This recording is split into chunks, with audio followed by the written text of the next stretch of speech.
से ना रुके हम, मर्जी से चले हम, बादल सा गरजे हम, सावन सा बरसे हम, सूरज सा चमके हम, स्कूल चले हम, स्कूल चले हम, से ना रुके। नमस्कार विद्यार्थी मित्रों, हूँ राजू साहेब सनफ्लावर खोलड़िया तरफथी आप सौનું हार्दिक स्वागत करूँ छूँ।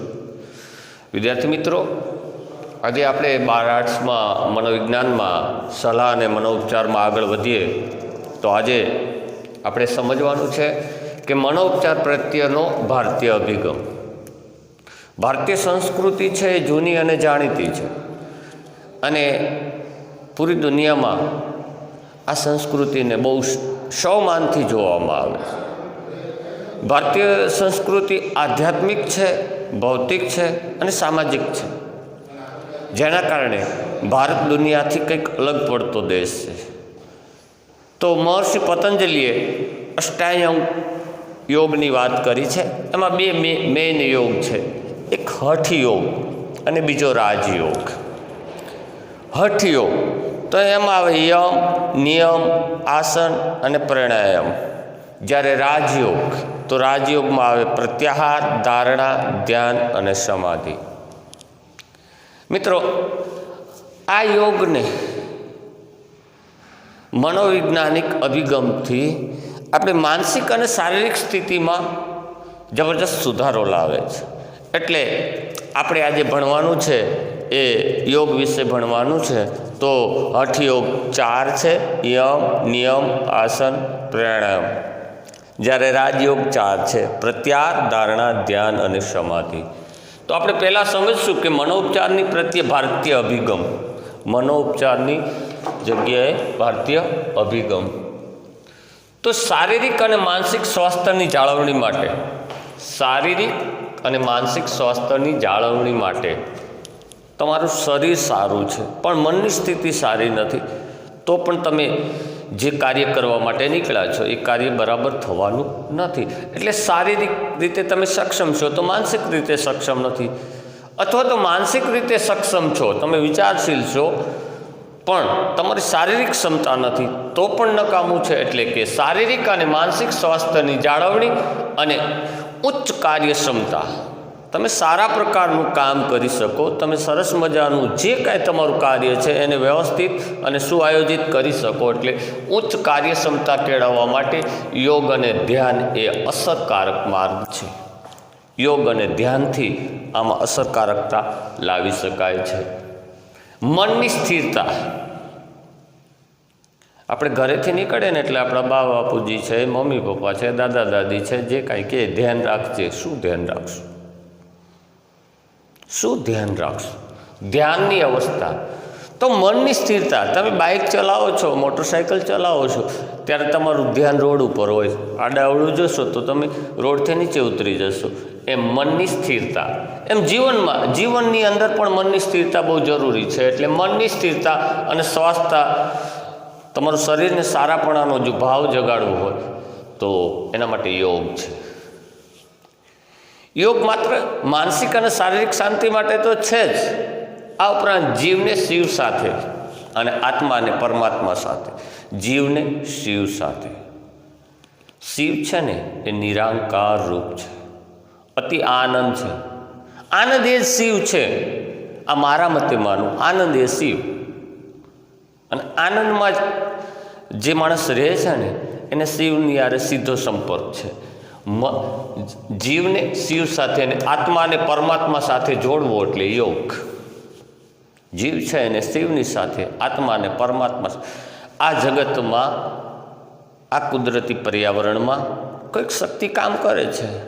આપણે ચોમાસાની સિઝન આવે, વરસાદ થોડો પડે, ખેતરમાં જઈએ અને ખેતી માટે બીજનું પ્રત્યારોપણ કરી આવી અને થોડોક ટાઈમ પછી જઈએ તો એના અંકુરો ફૂટે, પછી એમાંથી ઉત્પાદન મળે. આ એક વિટો પાવર છે અને તો એ આત્માને પરમાત્મા સાથે જોડવાનો નાતો છે. તો ભગવદ્ ગીતામાં પણ કહ્યું છે કે ક્ષમતા એ યોગને બદલાતી પરિસ્થિતિમાં મનની સ્થિરતા અને સ્વાસ્થ્યની સમસ્થિતિને યોગ કહેવામાં આવે છે. ક્ષમતા એ યોગ, ક્ષમતા છે ને એ યોગ છે. એની જે બદલાતી પરિસ્થિતિઓ છે, જે વારંવાર બદલાવ આવે, મનની સ્થિતિ છે, સ્વાસ્થ્યની સ્થિતિ છે, એ બધી સ્થિતિઓ સમસ્થિતિ એટલે બરાબર રહે. ઘણાએ આપણે 80 વર્ષના દાદાને જોઈએ તો એને કોઈ પરિસ્થિતિની અસર જ નથી થતી, કારણ કે એ જ્ઞાન યોગ, કર્મયોગ આ બધા યોગોમાં માને છે. એટલે એ અનુસાર આપણે 8 અંગો યોગના ક્રમશઃ પગથિયા છે, વારાફરતી આ પગથિયાઓ ચડી શકાય છે. એટલે યમ, નિયમ, આસન, પ્રાણાયામ, પ્રત્યાહાર, ધારણા, ધ્યાન અને સમાધિ. તો આપણે અષ્ટાંગ યોગના પગથિયા ક્રમશઃ ચડીશું. તો એમાં પહેલું પગથિયું છે યમ. યમ એટલે શું? યમ એટલે વર્તનમાં નિષેધક બાબતો સામેલ કરવી નહીં. યમ એટલે જે આપણું વર્તન છે એમાં નિષેધક બાબતોને સામેલ ન કરવી. માણસનું દુઃખનું કારણ નકારાત્મક ઉર્જાઓ છે. તમે ગમે ત્યાં જશો ને એટલે તમારી સામે 2 પ્રકારનું વાતાવરણ પેદા થશે, એક હકારાત્મક અને એક નકારાત્મક. એક સાત્વિક છે, એક ખોટું છે. તો એવી નિષેધક બાબતો છે એને સામેલ નહીં કરવી, નિષેધક બાબતોને ટાળવી. નિષેધક બાબતોને યમમાં અહિંસા, સત્ય, અસ્તેય, બ્રહ્મચર્ય, અપરિગ્રહ આટલી બાબતોનો સમાવેશ યમમાં થાય. યમમાં અહિંસા, સત્ય, અસ્તેય, બ્રહ્મચર્ય અને અપરિગ્રહ આટલી બાબતોનો સમાવેશ થાય છે. તો મિત્રો તમને એમ થાય કે અહિંસા, તો કઈ અહિંસાની વાત કરે છે? તો આપણે એને વિગતે સમજીશું. ગાંધીજીએ એકાદશ વ્રતમાં 5 મહાવ્રતોને સામેલ કર્યા હતા. એમાં 5 મહાવ્રતોમાં મહત્વનું વ્રત હતું એમનું અહિંસા. તો અહિંસાનો અર્થ થાય કે અન્ય જીવોને, હું એક જીવ છું, મેં તમને હમણાં જ કીધું કે જીવ અને શિવ સાથેનું મિલન, આત્મા અને પરમાત્મા સાથેનું મિલન એટલે યોગ. પણ અહીંયા આપણે અહિંસાનો અર્થ સમજીએ ને તો અન્ય જીવો, હું જેવો જીવ છું એવા બીજા અન્ય જીવો, પશુ, પંખી વગેરે વગેરે અન્ય જીવોને, મન એટલે આપણા મનના વિચારથી આપણે બેઠા હોય અને સરસ મજાનું પંખી ચણી રહ્યું છે ને પથ્થરનો ઘા કરીએ તો એ કર્મથી કર્યું, પણ મનમાં પહેલાં વિચાર તો આવ્યો ને, એટલે પહેલું તો જાણે મન, બીજું કર્મ, તમે જે ઘા કરો છો એ તમારું કર્મ છે, અને ત્રીજું વચન અથવા તો કોઈને બોલીને. આપણી જીભ છે ને એ તેજ તગાર છે, એનાથી પણ ઘણા બધા લોકોના જીવનને ક્ષતિ પહોંચે છે અથવા તો દુઃખ પહોંચે છે. એટલે વચનથી પણ નુકસાન ન પહોંચાડવું આ યમનો પહેલો, આ 5 વ્રતોમાં ગાંધીજીએ કીધા એ આ નિયમો છે. સત્ય એટલે ખોટું ન બોલવું. આ બહુ જ વિદ્યાર્થી જીવનમાં હું તો આજે ઘણી બધી અનુભૂતિ કરું છું, આધ્યાત્મિકતામાં, ભૌતિકતામાં. જ્યારે ખોટું બોલો છો ને, જ્યારે તમે પહેલું માટલું ઊંધું મૂકો છો ને એટલે તમારે બધા માટલા ઊંધા મૂકવા પડે છે. ખોટું ન બોલવું, સત્ય બોલવું. અસ્તે એટલે કે માનસિક અને શારીરિક રીતે શુદ્ધ વર્તનનો આગ્રહ રાખવો. માનસિક અને શારીરિક. મનને શુદ્ધ કરવા શું કરશો વિદ્યાર્થી મિત્રો? સવારમાં સમયસર ઉઠવું, સમયસર નાહી ધોઈ અને શરીરની શુદ્ધિ કરી, એ શારીરિક શુદ્ધિ છે. નખ કાપવા, વાળ, આ બધી શારીરિક. માનસિક શુદ્ધિ માટે શું કરશું?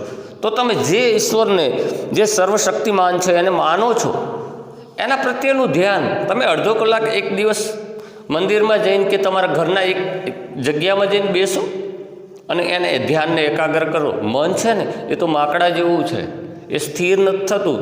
તમે કરી જોજો, અખતરો કરી જોજો, મન સ્થિર નહીં થાય, અસ્થિર છે.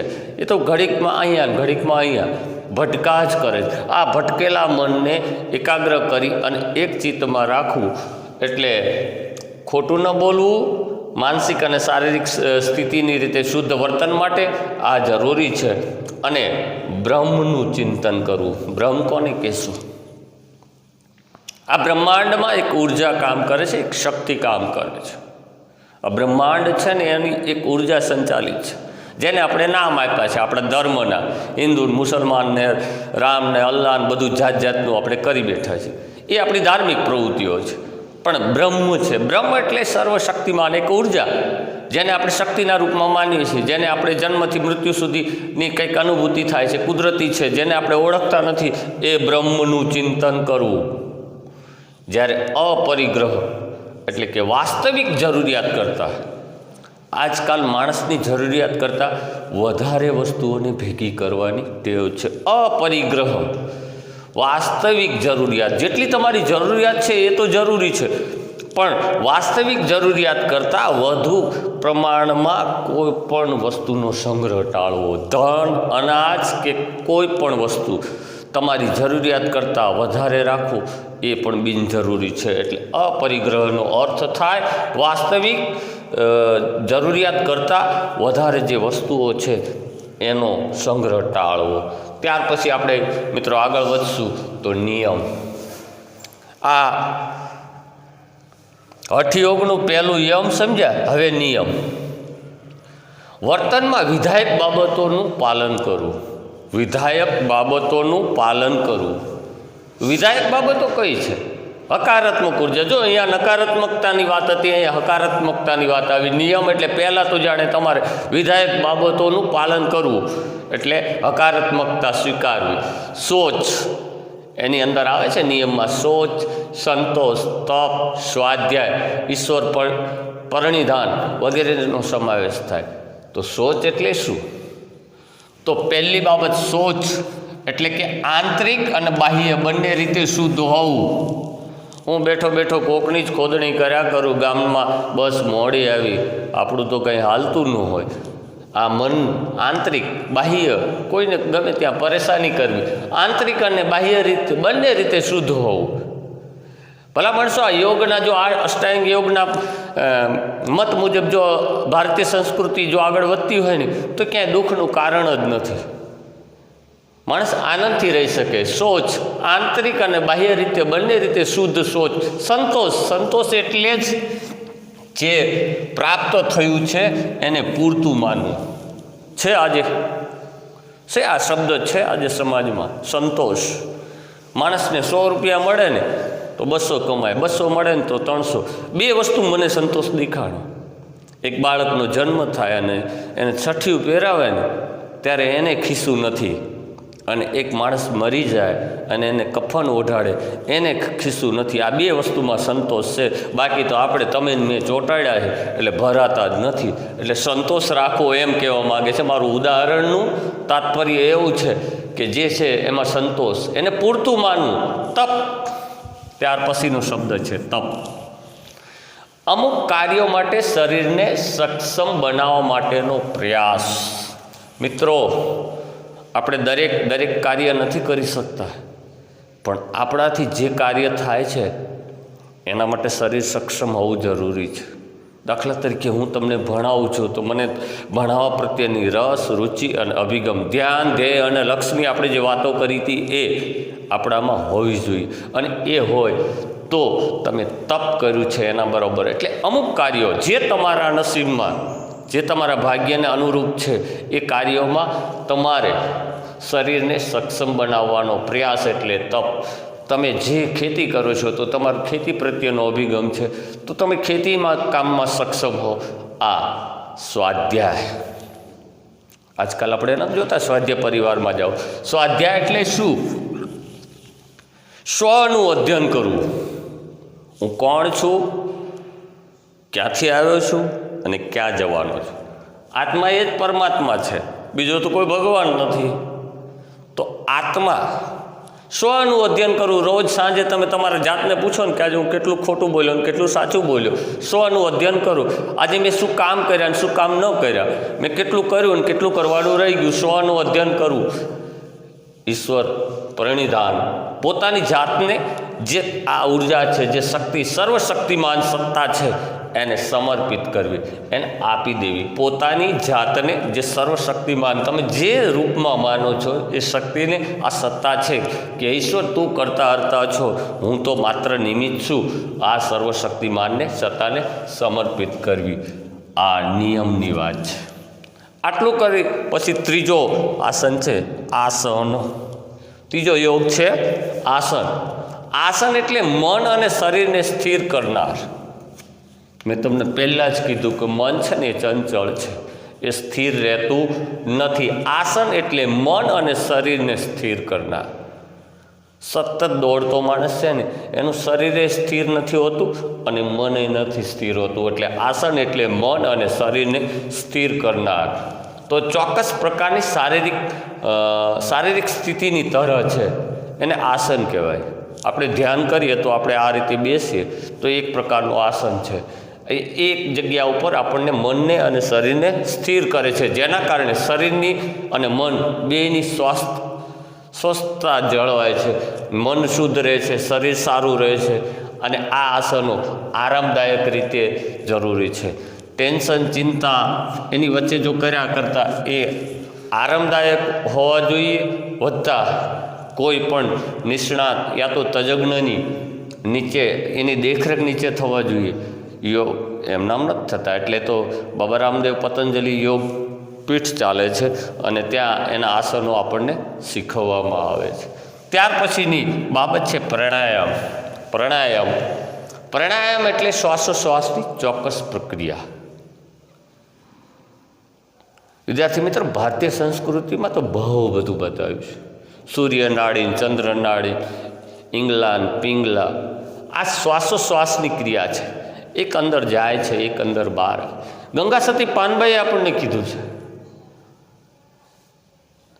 એને પણ શ્વાસોશ્વાસ આને રોકી અને જે શ્વાસને રોકી શકે છે, યોગ કરી શકે છે, પ્રાણાયામ કરી શકે છે.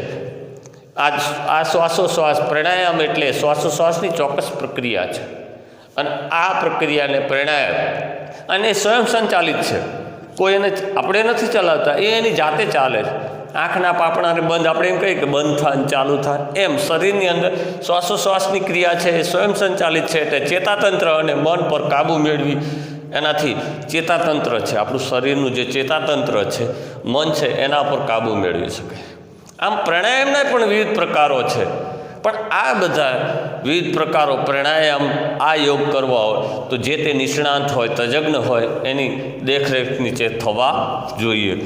અને ત્યાર પછીનું પાંચમું આપણે સમજીએ તો ધારણા છે અને એ રાજયોગ છે.